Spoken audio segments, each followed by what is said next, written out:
പാലക്കാട് മണ്ണാർക്കാട് നബീസ കൊലപാതകത്തിൽ ശിക്ഷാവിധി ഉച്ചകഴിഞ്ഞ് 3 മണിക്കാണ്. നബീസയുടെ കൊച്ചുമകൻ ബഷീറും ഭാര്യ ഫസീലയും കുറ്റക്കാരാണ് എന്ന് ഇന്നലെ മണ്ണാർക്കാട് കോടതി കണ്ടെത്തിയിരുന്നു. ഇന്ന് രാവിലെ ശിക്ഷാവിധി സംബന്ധിച്ച് അന്തിമവാദം പൂർത്തിയായി. വിപിൻ സി വിജയൻ കോടതിയിൽ നിന്ന് വിശദാംശങ്ങൾ നൽകും. വിപിൻ, ഇതിൽ പ്രതിഭാഗം, പ്രത്യേകിച്ച് നബീസ അല്ലെങ്കിൽ ഇതിൽ പ്രതിഭാഗത്തിന് പറയാനുള്ളത് അവരുടെ കുടുംബ പശ്ചാത്തലം, കൊച്ചുകുട്ടിയുണ്ട്, അപ്പോൾ ആ കുട്ടിയെ നോക്കാനൊന്നും ആരുമില്ല തുടങ്ങിയ മനുഷ്യത്വപരമായ ചില കാരണങ്ങൾ കോടതിക്ക് മുൻപാകെ നിരത്തിയിട്ടുണ്ട്. വിചാരണ കോടതിയുടെ എന്തെങ്കിലും പ്രതികരണം ഈ വാദങ്ങളിൽ ഉണ്ടായിരുന്നോ?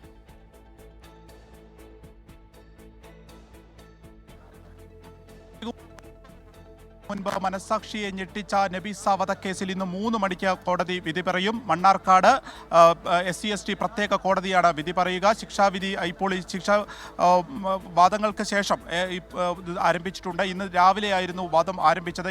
ഈ അന്തിമവാദത്തിൽ പ്രധാനമായും പ്രോസിക്യൂഷൻ പറഞ്ഞത് ഇതൊരു ക്രൂരമായിട്ടുള്ള കൊലപാതകമാണ്. ഒരു റംദാൻ കാലത്ത് ഈ രീതിയിലുള്ള കൊലപാതകം നാടിനെ തന്നെ നടുക്കിയതാണ്. അതുകൊണ്ട് തന്നെ പരമാവധി ശിക്ഷയായിട്ടുള്ള വധശിക്ഷ നൽകണമെന്നുള്ളതാണ് പ്രോസിക്യൂഷൻ പ്രധാനമായും വാദിച്ചത്. പ്രതിഭാഗത്തിന് പറയാൻ സ്വാഭാവികമായും ഈ ഒരു കുടുംബ പശ്ചാത്തലമായിരുന്നു. 12 വയസ്സുള്ള ഒരു മകനുണ്ട് എന്നുള്ളതാണ് ഫസീല പ്രധാനമായും പറഞ്ഞത്.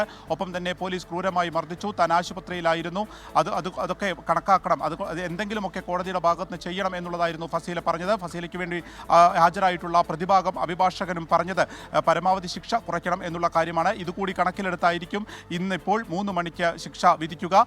ഒരു ജീവപര്യന്തം ശിക്ഷ ആയിരിക്കും ലഭിക്കുക എന്നുള്ളതാണ് ഇപ്പോൾ അറിയുന്നത്. ആ ഒരു കാര്യങ്ങളിലേക്കാണ് പോകുന്നത് എന്നുള്ളത് മനസ്സിലാക്കുന്നു. ഒപ്പം തന്നെ ഈ ഒരു കേസിനെ സംബന്ധിച്ച് ഇതൊരു ഇവരുടെ വല്യമ്മയായിരുന്നു, വല്യമ്മയെ വിഷം കൊടുത്ത് കൊലപ്പെടുത്തി എന്നുള്ളതാണ് കേസ്. അതിൽ ഫസീലയും അതുപോലെ തന്നെ ബഷീറുമാണ്. ഇവരുടെ പേരമകനാണ് ബഷീർ, അവരുടെ ഭാര്യയാണ് ഫസീല. ഇവർ രണ്ടുപേരും വീട്ടിലേക്ക് വിളിച്ചു കൊണ്ടുപോയി ആദ്യം ചീരക്കറിയിൽ വിഷം കൊടുത്ത് കൊലപാതകത്തിന് ശ്രമിക്കുന്നു. അതേശുന്നില്ല എന്ന് കാണുമ്പോൾ ബലം പ്രയോഗിച്ച് വിഷം വായിൽ ഒഴിച്ചു കൊടുത്ത് കൊലപ്പെടുത്തി എന്നുള്ളതാണ് ഈ കേസ്. അതിനുശേഷം നായടിപ്പാറയിൽ കൊണ്ടുപോയി മൃതദേഹം തള്ളുകയായിരുന്നു. ഒരു ദിവസം മൃതദേഹം വീട്ടിൽ സൂക്ഷിച്ചതിന് ശേഷമാണ് അത് കൊണ്ടുപോയി പുറത്ത് തള്ളുന്നത്. ഒപ്പം തന്നെ ഇതോടനുബന്ധിച്ച് അവരൊരു എന്തായാലും 3 മണിക്ക് പ്രതികളുടെ ശിക്ഷ പ്രഖ്യാപിക്കും.